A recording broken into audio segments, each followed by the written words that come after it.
So I wanted to make this video, I guess not to really be negative, but just to kind of point this, I guess, saying in the statement that I hear being said all the time about, I guess, the Pokemon market. You may hear, in the investing space and just in general that the Pokemon market is super strong. There's a bunch of sales, prices are all at their all-time highs, and all these sorts of things. Now, I do agree. This Pokemon market is strong. It is strong.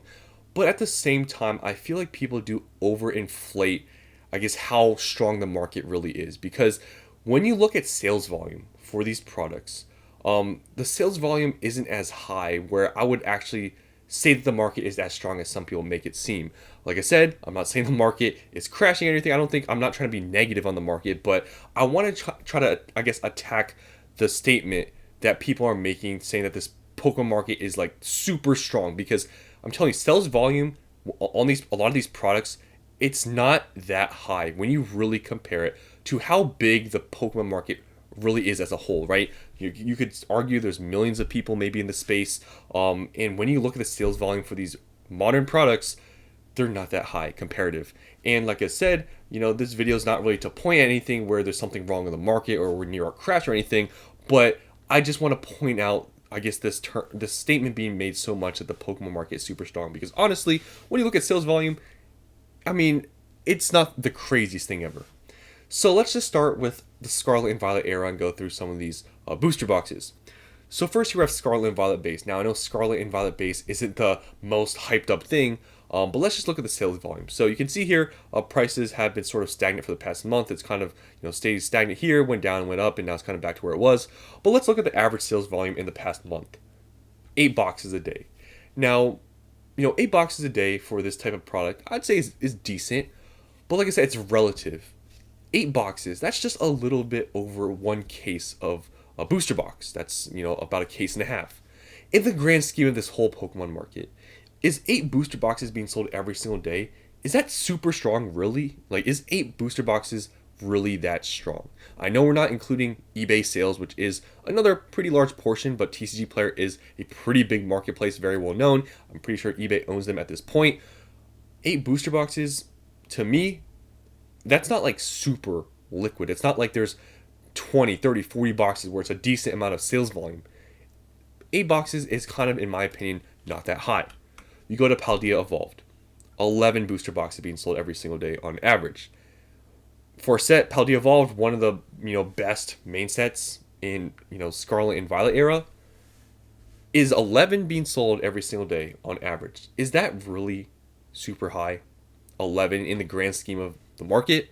To me, 2 cases of booster boxes every single day, I don't think that's crazy. I don't think that's an insane volume where people make this whole market seem like everything's crazy. Paldea Evolves this great set. Well, 11 boxes a day, in my opinion, really isn't that crazy. And let's keep moving on. Obsidian Flames, average sales, 9 boxes a day. 9 boxes, in my opinion, is not a crazy amount. Paradox Rift, 13 boxes being sold every single day. 2 cases, a little bit more than Paldea Evolved. Still, it's not crazy, right? These are not like crazy numbers where it's like this market is insane, right? It's like a couple cases. Temporal Forces, 10 boxes being sold every single day. It's around like the middle of, I guess, if you compare the rest of the stuff that I showed you, I guess the Scarlet and Violet base, Paldea Evolved, it's in the middle of those. Twilight Masquerade, 10 boxes being sold every day. You can see all these around 10 boxes. Stellar Crown, 8 boxes being sold a day. Surging Sparks, this one's a little bit higher than everything else because it's like the most, I guess, hyped up one, or maybe you could say Journey Together, but it's new. 16 boxes being sold every single day, but sales volume has sort of dropped off in the past week. In Prismatic here, I just wanted to point out because sales volume is super high for this product. Like, this is where I would say that is an indication where the market is very strong. But you can see here, prices have been going down for like the most hyped up set of Scarlet and Violet era. Prices have gone down recently for this product, and just in the past month, it hasn't gone up. It's been stagnant. Journey Together, past, it's obviously very new, but still, prices continue to go down, and everything in Journey Together is seemingly going down. ETBs have gone down a lot, all the way into the mid 70s, and Journey Together cards are also going down a lot. As you can see, their total set value at one point I think was $1,300-$1,400. Now it's getting close to being sub 1,000. Now, let's just step back to also Sword and Shield. Now, Sword and Shield, really, if you think about it, isn't that old. A lot of these sets are, what, 2, 3, 4 years old? Now, when you look at the sales volume for these, it's super low. You can see Silver Tempest, it's sub 300 bucks. But only 3 boxes are being sold on average every single day. Sometimes they don't even sell.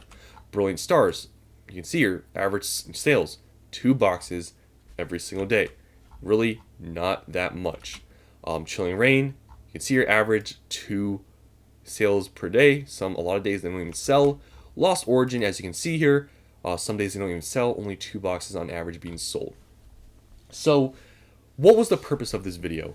I do think this market is strong. Okay, I'm not trying to, I guess, argue that fact I'm not trying to say the Pokemon market is weak or anything, because it's not.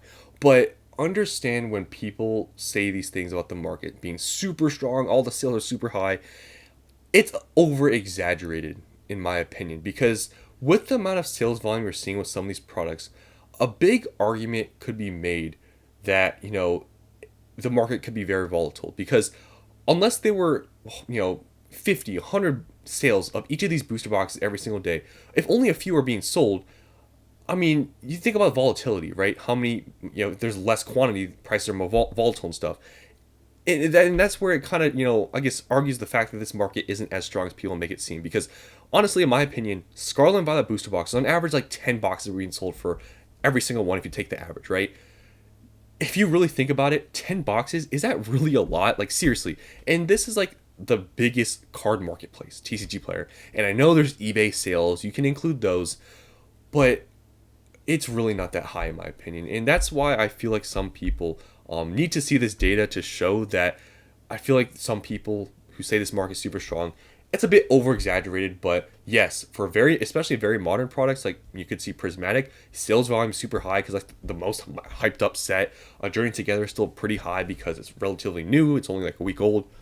But generally, this whole space, I feel like it's a little bit, I don't know, maybe an echo chamber of this market being super strong. I know it is because, I mean, I've seen it myself. I've sold to these card stores. I see, some of these products do sell relatively quickly, but it's not as crazy as some people make it seem, I think, with product just, I don't know, it's seemingly flying off the shelves. I feel like at one point maybe it was, maybe for some things like maybe Prismatic on the first like month of the set, but other than that, everything else I feel like is not that crazy. I feel like things really aren't flying off the shelves. Like I keep track of, I think it's a good indication to see actual like game stores and see their sales. Me selling to my local card stores, I keep track of like kind of sales and how fast things are selling. And honestly, it's not like crazy. I think at one point it was a little bit better, but I feel like now, I don't know if there's maybe some buyer fatigue setting in, but I feel like definitely this market and how people make it seem is a little bit overinflated, and people make it seem like this market is like the like super like high volume sales, but honestly, generally it's not that crazy in my opinion. But yes, there are some sets that sell a lot, like Prismatic or Journey Together, but like I said, Prismatic is like an anomaly. It's the best set seemingly in Scarlet and Violet in terms of value, and also Journey Together is just new, so obviously there's hype for that. So I just want to make this different video, kind of an attack on the perspective of, I guess, the over exaggeration of the strength of this market. I'm not trying to be bearish on this market, but just trying to point out the fact that things are not as crazy, at least in terms of sales volume, as some people make it seem. Like there's hundreds of these boxes being sold every single day on these platforms, which honestly, like I said, and I showed you, 10 boxes a day, it's not that much. So that's all I want to say in here. Just a little bit of a yap. Hope you guys enjoyed, and let me know down in the comments what you think about this data. Do you think I'm totally wrong and this market is the craziest thing ever? But just what I'm looking at here, 10 boxes, it's not that much. But let me know what you guys think about this. Thanks for watching, and I'll see you in the next one.